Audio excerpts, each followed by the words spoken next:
ፋሲካ ደርሷል። ሰሞኑን የምናየው አጫጭር ድርሰት ደግሞ እዩኝ ሳበላቸው የሚል ነው። የጎዳና ተዳዳሪዎችን፣ አቅመ ደካሞችን፣ የተለያዩ ሰዎችን፣ ድሃዎችን፣ የኔ ቢጤዎችን ይሰበስቡና ወይን ምሳ ወይን ቁርስ ወይን እራት ያበሏቸዋል። ከዛም በኋላ እዩኝ ሳበላቸው በብሔራዊ ቴሌቪዥን ይታይልኝ የሚል አጫጭር ፊልሞች ሰሞኑን ይበዛሉ። እንግዲህ አንድ ሰው ከባለፈው ፋሲካ እስከ ዛሬዋ ድረስ ለመድረስ በቀን 3 መብላቱን ተውት፣ አንድ ጊዜ ቢበላ ቢያንስ 365 ጊዜ በልቷል ማለት ነው።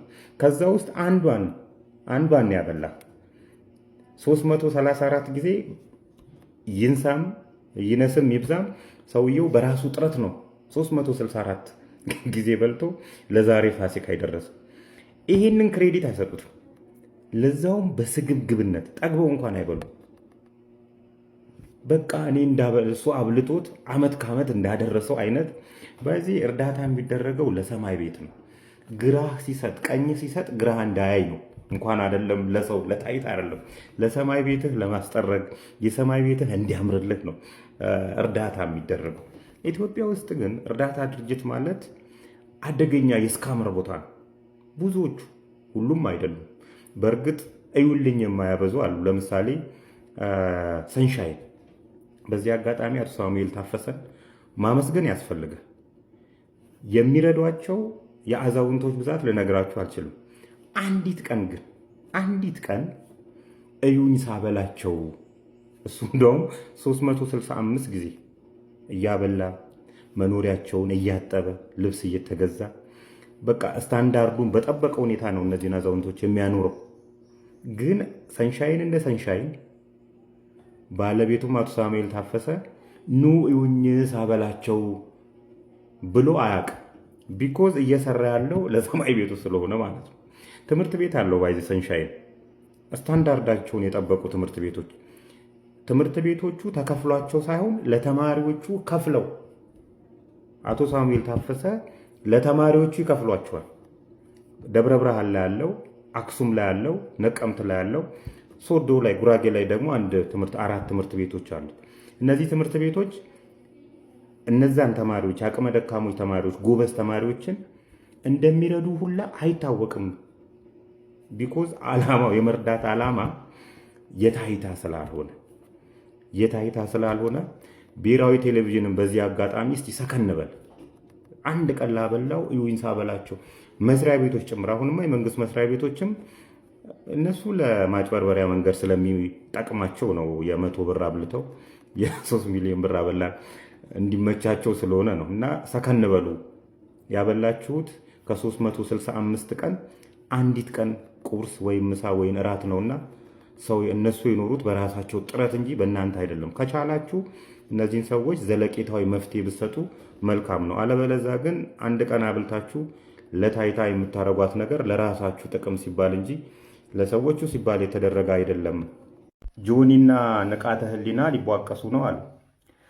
ሚያዝያ 17 በአድዋ 00 ነው ቀጠሮ የያዙት። ይህንም ቡጢኛ ያዘጋጃችሁ ሰዎች የተባረካችሁ ሰዎች ናችሁ። ምክንያቱም ይህን ሰፈር እርስ በርስ በመሰዳደብ የሆነ ሰፈር ያደረጉት ሰዎች አሉ። አንዳንዴ ይዋጣልን ኑና ይዋጣልን ይባላል።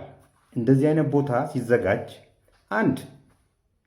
ሁለቱ ሰዎች ይዋጣላቸዋል፣ 2 እኛ ከፍለን እንገባለን፣ 3 ተሸናፊውም አሸናፊውም ገንዘብ ያገኛል፣ 4 እንደ አድዋ 00 ያሉ ቦታዎች የገቢ ምንጭ ይሆናሉ፣ 5 ሰፈሩ ሰላም ይሆናል፣ ከመሰዳደብ ሰላም ይሆናል። እና እንደዚህ አይነት አንዳንዴ መታው የማትረካው ሰድበው የማትረካው ሰው አለ። ስለዚህ ይዘጋጅልን፣ እንደዚህ አይነት ነገር ይዘጋጅልን ትላለና ጥሩ ትምህርት ነው። በዛ ላይ ደግሞ ስፖርቱ ያድጋል። በአንድ ድንጋይ 60 ወፍ ነው እና እንኳን ተዘጋጀ፣ ይዋጣላችኋል፣ ሰፈሩም ሰላም ይሆናል። ነገር ግን የስፖርት ዲሲፕሊን ሁለቱም የላቸውም፣ ኮርማ ነገር ናቸው። በዚሁ አጋጣሚ የፖለቲካ ሰዎቻችንም እንደዚህ አይነት ነገር ላይ ቢሳተፉ ጥሩ ነው። ወደ መድረክ አንጧቸው። እርስ በርስ ሀገር የሚጠቅም ጉዳይ ላይ እርስ በርስ ይነጋገሩ፣ እርስ በርስ ይከራከሩ። ካልወጣላቸው ደግሞ ህብረተሰብን ሳይበጠብጡ ራሳቸው መድረክ ተዘጋጅቶላቸው ምን ይመስላችኋል? ማ ከማ ቢገናኝ ደስ ይላችኋልና እንደዚህ ቢሆን በቃ ሰፈሩ ሰላም ይሆናል ማለት ነው።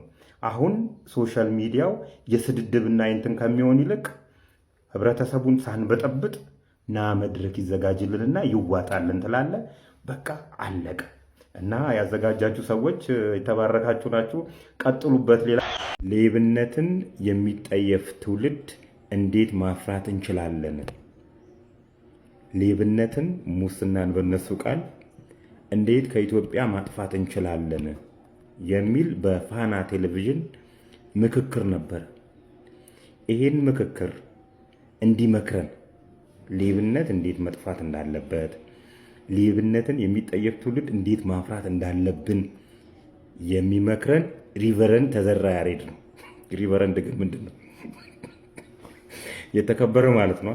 የተከበረ ይመቸው።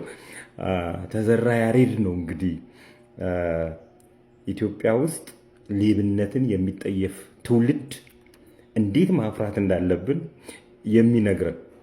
ሰሞኑን ክብረ ሕይወት ቤተክርስቲያን ከነ ኤድሚያስ ላይ ተከራየው ነበርና ከነዚህ ቤተሰቦች ሲከራይ እንግዲህ ሀብት ያፈራበት ቦታ የተለያዩ ገንዘቦችን ትላልቅ ገንዘብ አሁን ያለበትን ቤተክርስቲያን ጭምር የገነባው ከዚህ ከነ ኤድሚያስ ቤት ካገኘው ገንዘብ ነው። አዲሱን ቤተክርስቲያን የገነባው እና ቃል አውጥቼበታለሁ፣ ውጣ ሲሉት ቃል አውጥቼበታለሁ አልወጣም ብሎ ለያዥ ለገናዥ አስቸግሮ ስንት በእጁ በእግሩ ሄዶ ፍርድ ቤት በአስቸኳይ እንድትወጣ ብሎ 5 ዓመት የፈጀ የፍርድ ቤት ክርክር ነው። ለዛውም በእጁ በእግሩ እየሄደ አልሳካለት ያለን ፍርድ አሁን በቀደም ወጥቶ ምን ይላል? የተበየነብኝ ለዳኞቹ ብር ተከፍሎ ነው። አሁን እኮ ይሄኔ ነው በቃ ማን የከፈለው መባል ያለበት። ለዳኞች ብር ተሰጥቶ ጉቦ ተሰጥቶ ፍርድ አዛብተው ከሆነ የሚመለከተው አካል ማን የሰጠው፣ ለማን የተሰጠው? ዳኞችም ይሄን ያህል ስትሰደቡ ዝም የምትሉበት አግባብ አይገባኝም። ጉቦ ተሰጥቷችሁ ነው ፍርድ ያጣመማችሁት እያለን ያለው ከታችኛው ፍርድ ቤት እስከ ሰበር ሰሚ ድረስ የደረሰን የፍርድ ሂደት ፍርድ እንደውም ቀጥ አለች፣ ትክክለኛውን ውሳኔ ሰጠች የሚባለው በነ ኤድሚያስ ቤተሰቦችና በተዘራ ያሬድ የተሰጠ ፍርድ ነው። እንደኔ እውነት ፍርድ እንደዛ ሆነ ትክክለኛውን መልኳን ያዘች ብዬ ነው የማስበውና ሚዲያ አገኘው ብሎ ብቅ ብሎ ይንተባተባል ማለት ነው። ፋና ቴሌቪዥን ግን እግዚአብሔር ይላችሁ